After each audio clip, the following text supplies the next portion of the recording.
तो mental math कक्षा 8 का अगला भाग कर लेते हैं। जैसा कि आप जानते हैं, मैं हूं हरी सर और आप देख रहे हैं मेरा YouTube channel maths with Hari sir. आइए करना शुरू करते हैं।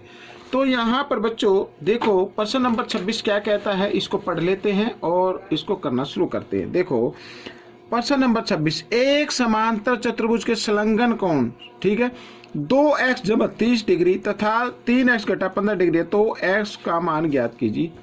अब समांतर चतुर्भुज ये होता है बच्चों इस तरीके से, और संलग्न कोण ये होते हैं बच्चों जिनकी एक भुजा उभयनिष्ठ होती है, उन्हें संलग्न कोण कहते हैं।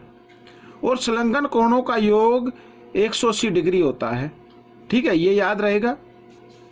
तो हमें करना क्या है, यहाँ पर ये जो संलग्न कोण दिए हुए हैं इनको अगर हम जमा करें तो इनका योग किसके बराबर आना चाहिए बच्चों, 180 डिग्री के बराबर आना चाहिए। ये मैंने आपको बता दिया चित्र के माध्यम से, ठीक है। संलग्न ये दोनों कोण भी हो सकते हैं, ये भुजा उभयनिष्ठ हो जाएगी।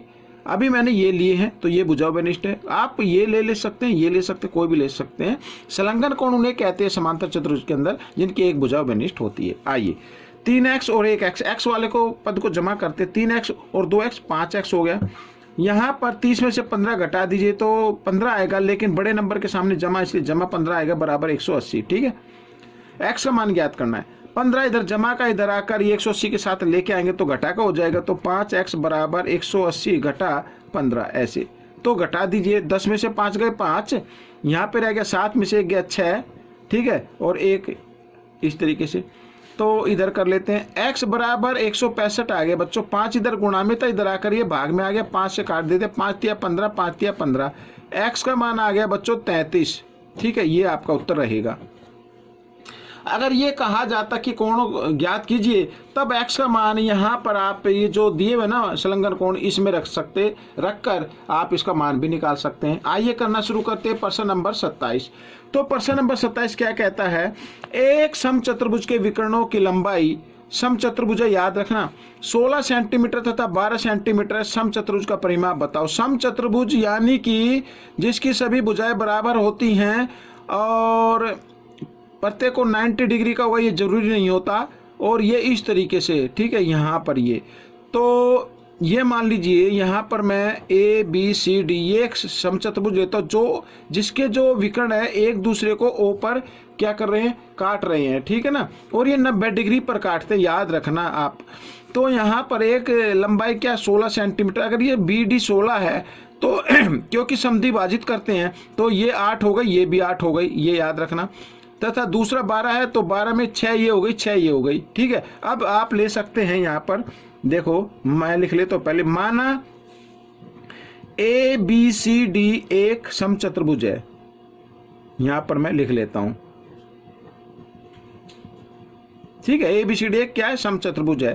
तो ये आपने देख लिया, और वह ए सी व बी डी इसके विकर्ण हैं, ठीक है, ये तो आपने देख लिया। अब यहां पर जो त्रिभुज ले, त्रिभुज ए ओ डी में, अब आप कहेंगे ये ए ओ डी हमने क्यों लिया, क्योंकि हमें एक भुजा ज्ञात करनी है। अगर एक भुजा ज्ञात हो गई तो चारों भुजाओं की लंबाई बराबर होती है, तो अब हम परिमाप निकाल सकते हैं। तो भुजा ज्ञात करने के लिए आपको ये ए ओ डी लेना पड़ेगा, आप डी ओ सी भी ले सकते हैं। तो इसके अंदर यहाँ पर ये हो गया बच्चों 90 डिग्री का कोण, 90 डिग्री के सामने रहता है कर्ण, कर्ण का वर्ग यानी ए डी का वर्ग बराबर होना चाहिए ए ओ का वर्ग और जमा डी ओ का वर्ग, इस तरीके से, ठीक है। तो ए डी ज्ञात करनी है आपको, ए डी का वर्ग, तो ए ओ क्या है 8 है यहाँ पर, तो 8 का वर्ग, और डी ओ क्या है 6, सॉरी ए ओ, ये हाँ ए ओ, कोई नहीं ये ए ओ है तो इसको हम 6 रख लेते हैं, और चित्र थोड़ा छोटा है इसलिए थोड़ा सा कंफ्यूज हो गया, तो कोई बात नहीं। 6 का वर्ग होता है 36 और 8 का वर्ग होता है 64, दोनों को जमा किया तो आ गया 100, ठीक है। ये अब AD की निकाल लो आप लंबाई, तो AD बराबर जो वर्ग था इधर आकर वर्गमूल में चेंज कर देते हैं, और 100 का वर्गमूल होता है बच्चों 10, तो AD की लंबाई कितनी आ गई 10 सेंटीमीटर आ गई, यहाँ पर मैं लिख लेता हूँ, ठीक है। भुजा की लंबाई आ गई, अब परिमाप आप ज्ञात कर सकते हैं, ठीक है। तो ए बी सी डी का परिमाप, जगह कम है मैं इसलिए थोड़ा छोटे में लिख रहा हूं, आप लिख सकते हैं समचतुर्भुज एबीसीडी का परिमाप। तो इस भुजा को 4 से गुणा कर दीजिए तो आपका परिमाप आ जाएगा 40 आ जाएगा सेंटीमीटर। ये आपका उत्तर बन गया बच्चों, ठीक है। इस तरीके से आप प्रश्न नंबर 28 कर लेते हैं। प्रश्न नंबर 28 में देखो यहाँ पर क्या कहा है, x का मान ज्ञात करना। चतुर्भुज के चारों कोणों का योग कितना होता है, 360 डिग्री होता है, जानते हैं आप। तो x का मान ज्ञात करना है। यदि मैं इन सब को जमा करके इस तरीके से लिख लूँ, ये मैंने लिख लिया है, और इन सबको जमा करें तो 360 डिग्री के बराबर आना चाहिए, ठीक है। x बराबर जमा कर लेते 5 और 5 10 और 4 14 का 4 का 80 लेख, ठीक है। और 1 और 0 और 7 7 और 1 8 और 1 9, ठीक है। और 1 और 1 2, ये आ गया बच्चों 294 आ गया बराबर 360 ऐसे, ठीक है।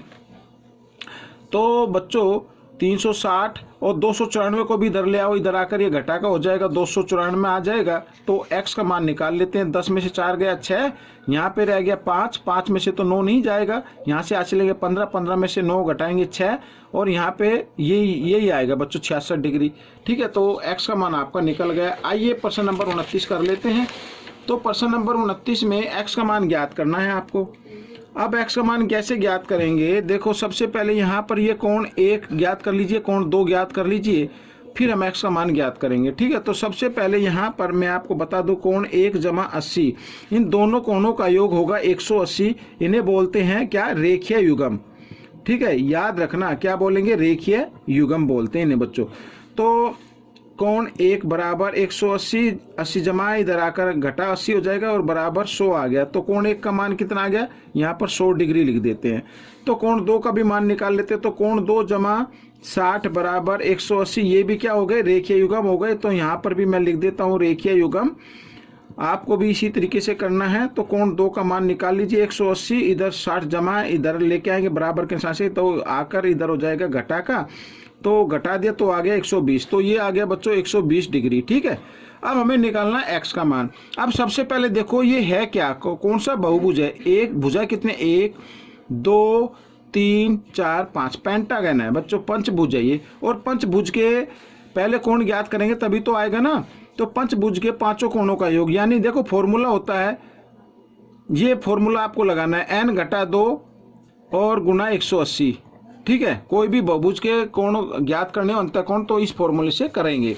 तो क्योंकि इसमें कितनी भुजाएं हैं, 5 है ना, तो 5 घटा 2 और गुना 180, 5 में से 2 गया 3, गुना 180 18 54 540 आ जाएगा। यानी इन सब के कोणों को जमा करके 540 के बराबर रखना है। देखो 70 जमा x घटा 10, फिर ये ले लो x और 100 डिग्री और जमा 120 डिग्री बराबर 540, ऐसे रखना है, ठीक है। अब यहाँ पर देखो 1x और 1x, ये तो आ गया 2x।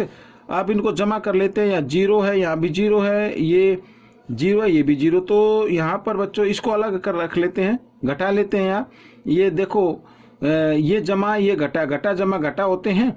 तो 70 में से 10 घटा दो या बाद में घटा लेना तो 60, इस तरीके से भी कर सकते हैं, लेकिन हम क्या करेंगे बाद में घटा लेंगे। तो यहाँ पर जमा आ गया 0। अब 2 और ये 0 और ये 7, 7 और 2 9 और 1 और 1 2, ठीक है। अब घटा 10 बराबर 540, इस तरीके से। अब यहाँ पर 280 आ जाएगा, ठीक है। मैं इधर कर लेता हूँ 2x बराबर 540, इधर 280 जमा का इधर आकर ये घटा का हो गया 280। तो x का मान ज्ञात करना है ना, तो जगह कम है। तो बच्चों मैं इसको ना थोड़ा इधर बता देता हूँ, ठीक है। या फिर मैं एक काम करता हूँ आपके लिए, एक पेज उखाड़ लेता हूँ पुराना और उसमें से मैं इसको करा देता हूँ आपको, ठीक है। ये देखिए थोड़े से में ही आ जाएगा, यहाँ पर ये मैंने ले लिया। तो यहाँ पर x का मान निकालना, तो बराबर घटा लो पहले, 0 गई और 4 में से 8 नहीं जा सकते, 14 में से 8 गई 6, यहाँ पे रह गया बच्चों 4 में से 2 गया 2 आ गया, ठीक है। तो 2 इधर गुणा में इधर आकर ये भाग में आ गया, 2 से काट दिया तो 130 आ गया बच्चों। तो x का मान आ गया 130 डिग्री, ठीक है। तो ये आपका उत्तर रहेगा।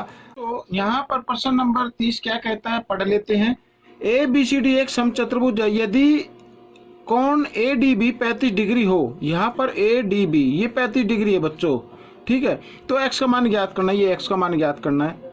अब समचतुर्भुज एक समांतर चतुर्भुज होता है, ये याद रखना, ठीक है। और सबसे पहले आइए करना शुरू करते हैं। यहाँ पर लिखा है हालांकि मैंने, तो क्योंकि पहले पेज खराब हो गया था इसलिए इस पेज पर करा रहा हूँ मैं।